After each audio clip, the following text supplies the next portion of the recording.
Ever since I became a dad at 40 years old, I've become obsessed with longevity. I've done everything from researching studies, reading books, getting biological aging tests, even studying the habits of the world's oldest living people. And through this journey, I found 5 exercises that might improve my chances to living to 100, starting with number 1 is Zone 2 cardio, and here's why. Recent studies have shown that VO2 max is a strong predictor of longevity. And one of the foundational ways to build your VO2 max is to build a strong base of endurance using Zone 2 cardio.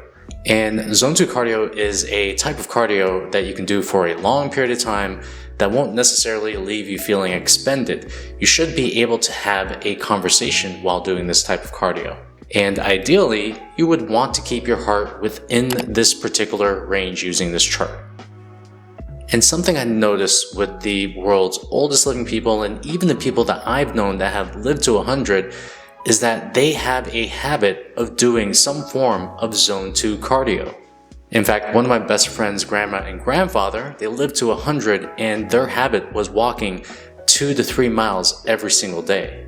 Now, my Zone 2 training plan is going to be very simple. I'm going to be using something that is called the MAF method, that is MAF. And I'll be using this type of cardio using my treadmill, on a bike, or even just like walking. And if you want to know everything about the MAF method and how it works, I'm going to leave a link in the description below that describes everything about the MAF method and why it is so effective for Zone 2 cardio. Exercise number 2 is high intensity interval training. And this is another way to improve your VO2 max.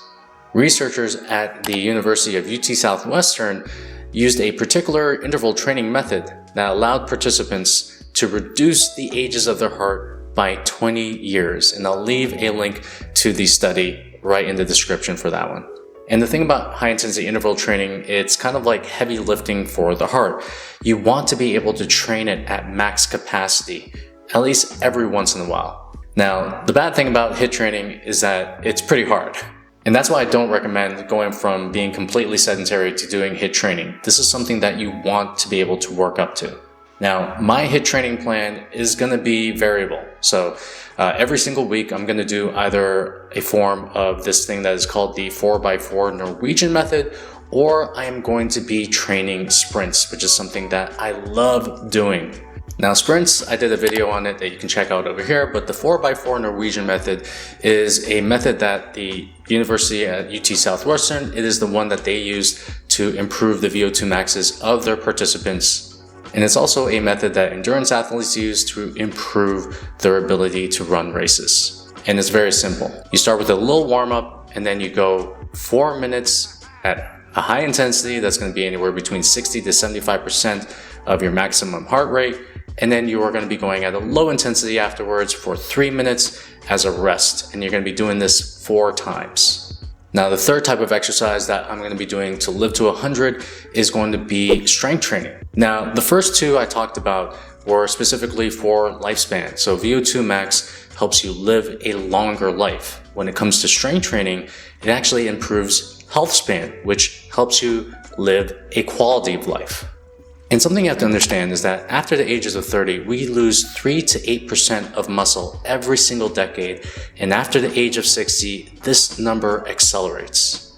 And resistance training is crucial to being functional as you age because it helps you build and keep muscle. Now, this doesn't mean that you have to look like Arnold Schwarzenegger or some like puffed up bodybuilder, but it does mean that you have to do some form of resistance training to keep yourself functional. And quite frankly, I would rather be the oldest person in the weight room than the youngest person in the nursing home. And my strength training plan is going to be simple. My focus is going to be getting stronger in these specific movements, not necessarily exercises, but the movements. It's going to be the squat, the hinge, the lunge, the overhead press, the horizontal press, the pull-up, the horizontal back row, and some form of carrying exercise. Usually it's going to be farmer's walks. And the method I'm going to be using to get stronger at these is going to be progressive overload. And if you don't know what that is, I'm going to leave a link to an article about progressive overload that I did on the 12 best ways to do it. You can check that out in the description below. Exercise number 4 is going to be mobility training. So as we age, our ability to be flexible and our ability to move, it decreases. I believe the number is we lose about 1% every single year after the age of 30 of flexibility. And this becomes even worse if you live a sedentary lifestyle. And something I should mention is that you can get flexible lifting weights. That is a way to improve your flexibility. But in my experience, especially as I get older, we need some form of mobility training to supplement our strength training in order to improve our movement capacity and our abilities to just do basic things like bend over and touch our toes. My mobility training plan is very simple. Every single morning, I'm going to be doing a few mobility drills like the world's greatest stretch, like the couch stretch, and other things to improve my ability to move my body. And before every strength training program that I do and cardio program that I do, I'm always going to be doing a 5 to 6 minute mobility drill right before it. And I'm going to do an entire video around this, but if you want to know what those exercises are, what the types of exercises are, I'm going to leave it again in the description below. Now, the fifth exercise that I'm going to be doing to improve the quality of my life and my health span is going to be some form of plyometric exercises. And plyometrics are simply exercises where you are jumping. Now, we talked about the fact that you lose muscle as you age, but something you have to realize is that you also lose power as you age at a much faster rate than you lose muscle. Why is this happening to me? And loss of power affects many things like speed, balance, agility. It's like losing a pep in your step. And one way to avoid this is to do some form of plyometric training, especially for the lower body, to maintain that power and keep your edge as you get older.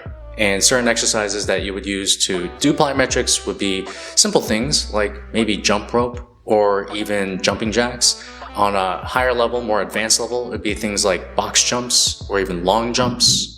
And my plyometric plan for my body is going to be very simple. Right before I do any type of workout, I'm doing some form or at least a few reps of plyometric exercises because this is a great way to turn on my nervous system right before I do a hard workout.